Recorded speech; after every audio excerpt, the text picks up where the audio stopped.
Anyway, the next match was Ruby Soho versus the Bunny. God damn it, they're trying to win this. SmackDown is on the other channel doing everything but running a test pattern to give AEW this victory, and they're putting Ruby Soho and the Bunny against SmackDown. So anyway, Ruby Soho won. Penelope Pitstop came out, got some heat on Ruby Soho, knocked her out with brass knuckles, while the adult male referee there acted as if he could do nothing to stop these 220-pound blonde airheads from committing mayhem. What'd you think of that? I thought it was nothing. Wasted TV time. That's what I thought. And then I was all over the place on this main event. There is great shit in here. There's horrible shit. There's shit people should have been proud of. There is shit that people should have gone to jail for. All in the last 15 minutes of this show. The main event was Chris Jericho, Jake Hager, and Sammy Guevara against Scorpio Sky, The Other Page, and Junior Dos Santos. Junior Dos Santos, a former UFC heavyweight champion, a world-known and renowned sports figure, made his professional wrestling debut on free TV in a six-man tag team match at 10:45 on a Friday night. Let's just let that sink in for a second. That would be like if fucking when Vince got Mike Tyson, if he hadn't refereed at WrestleMania, instead if he'd have done a guest managing spot on Raw. Noon on Thursday. At noon. Well, one of the weeks when it was preempted by the Westminster Dog Show. And they had to show it at Tuesday at 4 o'clock. Well, what are they doing here? And of course, once that people saw his work, they're going to say, well, Jim, what else would you have done with him? That's not the point. I would have drawn money with him is what I'd have done. You can't tell me that the best scenario that they could come up with to introduce Junior Dos Santos to professional wrestling, this was it. This was the most beneficial scenario for their company or for Junior Dos Santos or everybody involved. And that you would let him go in the ring, obviously incapable of working his strikes to the point where that he could carry himself as something you would want to see again. At least they could have stolen a pay-per-view. If he's not going to be any better than this, they could have stolen a pay-per-view. That phrase is not used anymore. It used to be steal a house. Then it became steal a pay-per-view. Now, can't really steal anything. But when you had a guy like the Magnificent Zulu, or you had a guy that was a freak of nature of some respect, he was large in size, or he was a athlete from another sport, or some type of gimmick that you were going to put into a match, you would build him up for however many weeks on television, expose his strengths, hide his weaknesses, don't let him do anything to where the people could see through him, and then book the match that they got to pay to see, and they pay to see it, and it's rotten, and you beat the fucking gimmick, and you get rid of it, and you don't bring it back because it was rotten, but you've stolen a house off of it because they didn't know it was rotten until they'd already paid. Now, they can't ever steal a house or a pay-per-view off Junior Dos Santos because they already know he's rotten. And nobody thought to minimize his weaknesses by hiding them. The first thing that Junior Dos Santos does when he tags in and gets into a wrestling ring is go toe-to-toe with Chris Jericho.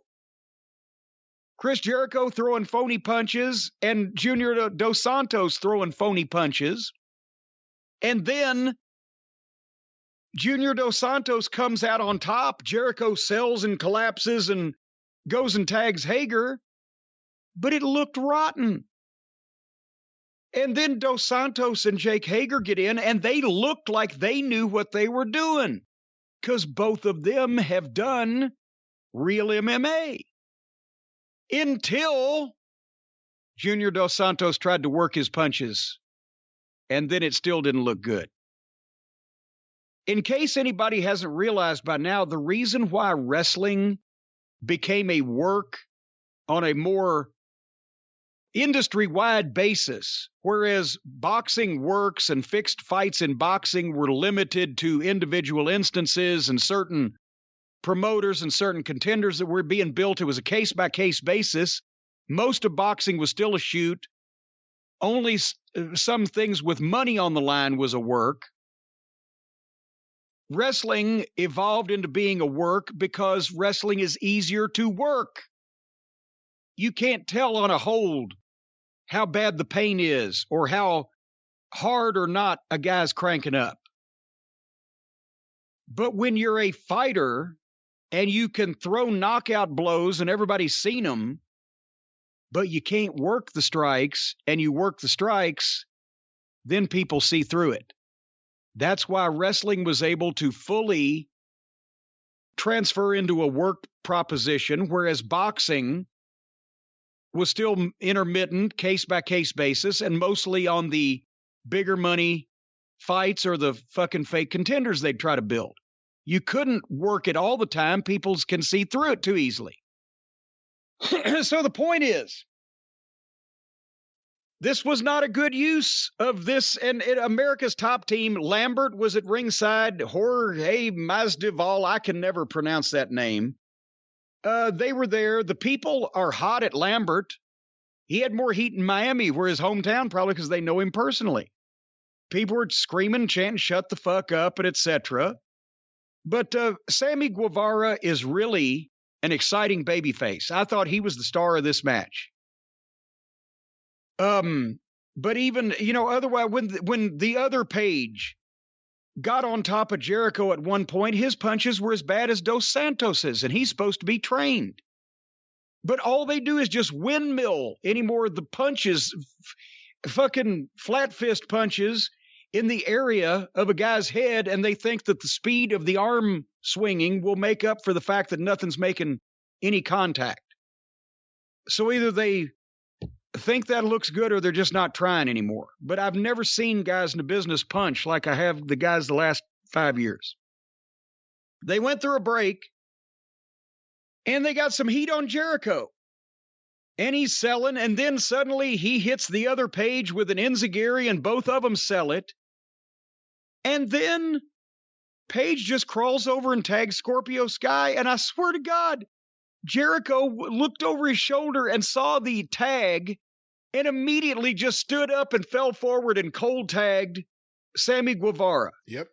There was no effort to make it a hot tag, no effort to even roll to a neutral corner and try to pull himself up and let Sky come in, because they had set up that Sammy was going to make a comeback starting with him on the apron.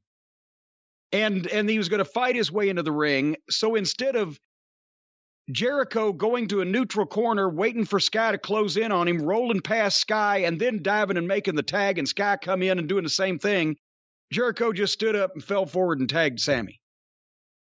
So Sammy made a wild-ass comeback with a bunch of shit. Springboard, boom, boom, boom. He hit 5 or 6 great-looking things, and the people were up. And then he turns around without even going for a cover and tags Jericho back in. Never tried to win anything, never tried for a cover. Tags Jericho back in, and then everybody else in the match actually left the ring, went to the floor, and just stood on the floor watching while Jericho finished Sammy's comeback on Scorpio Sky and hit his lion salt for a big false finish. So he went for the pin and upstaged Sammy's comeback. The guy that sold had the heat got on him so he could give the babyface a tag. Babyface comes in, hits 6 moves, tags that guy back in. He goes for the cover. He gets the big false finish. He upstages Sammy Guevara. And everybody had to stand there in camera range on the floor staring at Jericho doing all the stuff until it was time for them to get back in the ring so they could all take bumps back to the floor. They all got back in the ring, locked up, and bumped back to the floor. And then Jake Hager and Junior Dos Santos get in a fight at ringside, and the camera is on them. And they're taking forever to, what we saw later on, obviously, they're going to both crash through a table. Boy, we've never seen that before on a wrestling program, two guys crashing through a table. But they're taking forever to do this spot. And obviously the producer has told the cameraman, told the director, hey, they're going to do the table thing. So the camera is on them fighting at ringside. And suddenly the crowd made a noise that sounded like they had just seen the second coming of Jesus Christ appear before them, and broke into a holy shit chant. And we have no idea what they saw. And they never even replayed it, because they were sitting there waiting for fucking Hager and Santos to go through that fucking table that we've seen a million times. Did you hear that giant monster pop? It was like a spaceship had just landed. The people, oh shit! The announcers didn't call it because they were looking at their monitors. Nobody replayed it. I guess they didn't have a shot of it because they were waiting to see these two fucking geeks crash through the table. So anyway, then they go back to the ring, and Scorpio Sky and Chris Jericho are the only ones in the ring. Everybody else has disappeared. Jericho gets the walls of Jericho. Paige Van Zant, from the front row with the rest of American Top Team, jumps up on the apron of the ring and draws the referee, old Ref Aubrey. And here comes Jorge Masvidal and hits Jericho with a knee lift, and Sky pins Jericho. So, boom, 1, 2, 3. Another one of the MMA fighters interferes. Jericho gets beat. The bell is still ringing after the 3 count when all the heels immediately jump on Jericho, including the rest of American Top Team that came from the front row. So now you got the other page, you got Scorpio Sky, you got Junior Dos Santos, you got Masvidal, you got Paige Van Zant, you got a couple more of the fighters, you got Dan Lambert. They're kicking the shit out of Jericho. They've invaded the AEW here, America's Top Team. These damn shoot fighters are going to kill us all. Nobody tries to stop them. There's no bell ringing. There's no referees running down. There's no security that stops Paige Van Zant from coming over the railing. There's no help of any kind. The AEW wrestlers in the locker room, babyface and heel alike, they must be a gutless bunch because nobody is coming to help. And the heels are standing around glorifying in their heat and waving their arms instead of playing King of the Hill. And then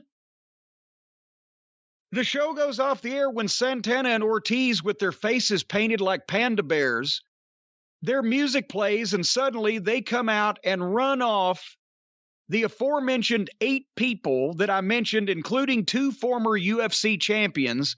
And the MMA guys are the ones that just bailed out and didn't even fucking stay to take a punch. So Santana and Ortiz top rope Scorpio Sky and the other page or whatever the fuck and save the day. 2 guys ran off the entire America's Top Team. Can you imagine if they'd have done that same finish? And they'd have got their fucking hands up and they'd have been accepting that victory. But then Jericho is down because he just got knee lifted by the MMA guy. But Sammy Guevara, Jake Hager could come in and start telling the referee, hey, that guy, point to Masvidal. He came in and get the people started. And the referee's asking the people, did he come in and do that? And American Top Team now is going, no, we didn't. And get some things going. And then before the decision can be reversed, that's why that the heels who had already won the match and could leave and go have dinner. They want to fight because now they want to jump on these guys and stop the referee from hearing any more about this to where they might reverse the decision. So that's when they jump the baby faces. And the baby faces start fighting back, but there's 2 of them and there's 8 of these guys. So now they've got Jericho down and they got Sammy down and they got Hager down. And first, ding, ding, ding, ding, ding, here comes the rest of the referees. But there's 8 heels. They're playing King of the Hill. The referees can't even get up on the apron without getting knocked down. Here comes T-shirt security with security across their shirt and dressed in black. And there's 3 or 4 of them. Maybe 1 or 2 gets through the ropes and one of those shoot fighters grabs them and chucks them like yesterday's garbage. And the other ones get nailed off the apron. And now you've got 3 or 4 referees trying to get up and you got 3 or 4 security guys trying to get up and they're getting knocked down. Here comes some underneath baby faces. Here's 3 or 4 of them. They can't get in the ring. One of them tries to come in with a chair. But that goddamn no good Junior Dos Santos takes the chair away and throws it at him. And you've got some more bell ringing and the people are fucking screaming. And then you have 2 or 3 of your top main event baby faces come with equalizers like a bat or a chair or something for once it's called for. And when the fucking heels see that, they've done all the damage they want to do. They see 3 baseball bats coming at them with 3 main event guys behind them, and that's when they bail out. And the baby faces slide in the ring and cover up the baby faces that have been beaten and stand in front of them to protect them and let the heels on the floor get their heat and leave with a smile on their face.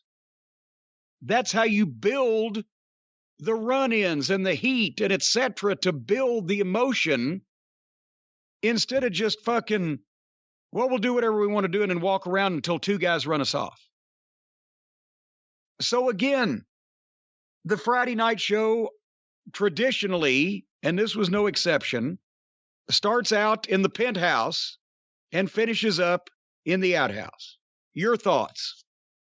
The match was not for me. This feud sucks. This whole Lambert thing seems so minor league. He got some big stars, and boy, does it not seem like it to me. Other than Paige Van Zandt. I think she's been a breakout star in this whole thing. She can get some heat. You can want to wait to see if she can ever get her ass kicked by a Thunder Rosa or something. She was standing there taking selfies with her cell phone while they're beating up the baby faces. See, in the old days, you could book her against one of the guys, and they would want to see that guy kick the shit out of her.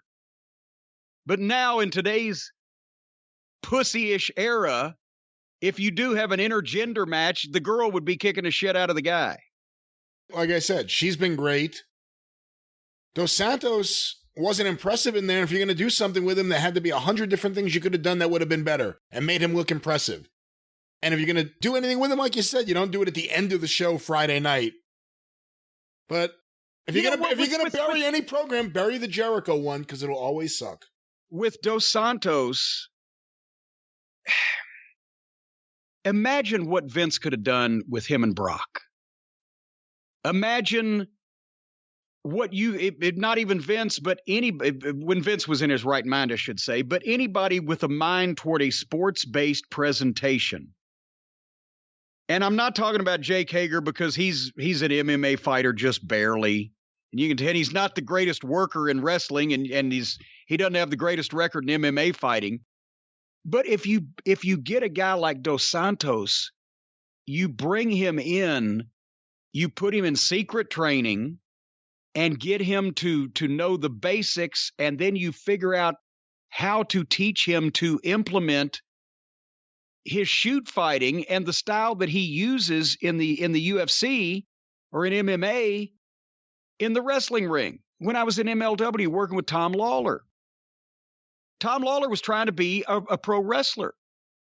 And as a pro wrestler, he's pretty good, but he wasn't the best. But you know what he was the best at? He was the best shoot fighter in the MLW locker room.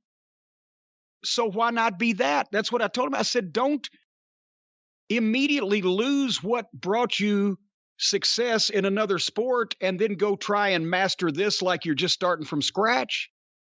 Transfer your mixed martial arts and shoot fighting tactics and training to how can you work it in a wrestling ring but still come off as a dangerous badass, as a threat to anyone because they know you're real. So the last thing that you need to do is take a shoot fighter and try to teach him how to be doing hip tosses and flying head scissors.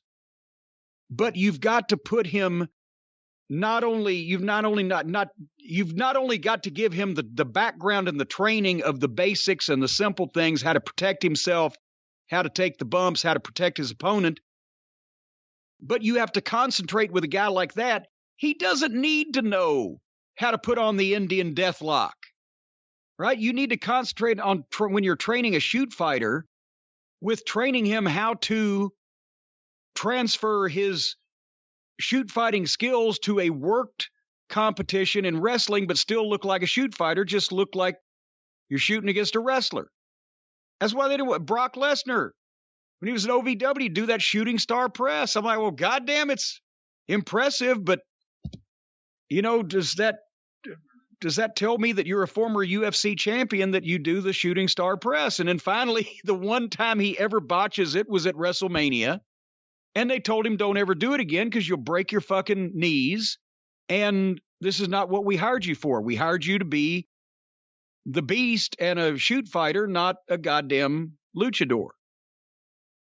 So anyway, that's what with Dos Santos, and Dan Lambert's a great wrestling fan. And I'm assuming that he would have provided the location for some secret training so that you could have debuted Dos Santos not trying to be a pro wrestler, but knowing how to work MMA against another experienced and talented pro wrestler with some MMA background or some legitimate wrestling background where he kind of knew how to work the shit on the mat, and don't have him do either punches or hip tosses or flying head scissors or pro wrestling shit that the people can see through.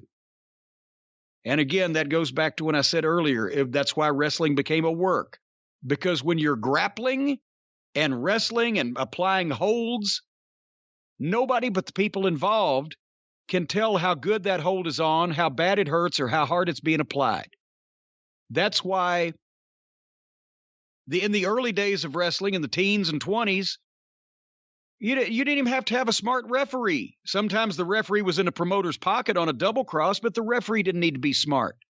You didn't have to, because the two guys that were working controlled what was happening and nobody else was any the wiser. And then it all got out of hand. But that's what I would have done with Dos Santos. Otherwise, why did they have him here?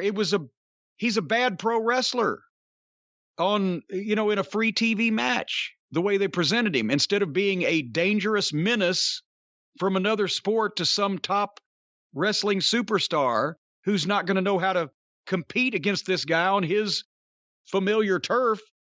Have a fucking UFC MMA rules match with Junior Dos Santos. Then you put the wrestler at a handicap. You let Dos Santos do some shit that he does in his normal day job fighting. And hopefully the fucking wrestler is good and experienced enough to sell it properly. But you put the wrestler at a disadvantage. And that way he has a hill he's got to climb, an obstacle he's got to overcome. Instead, this was Junior Dos Santos in the ring with 5 wrestlers who were all more experienced than he was. And Jericho at this point is just embarrassing and shouldn't be in the ring.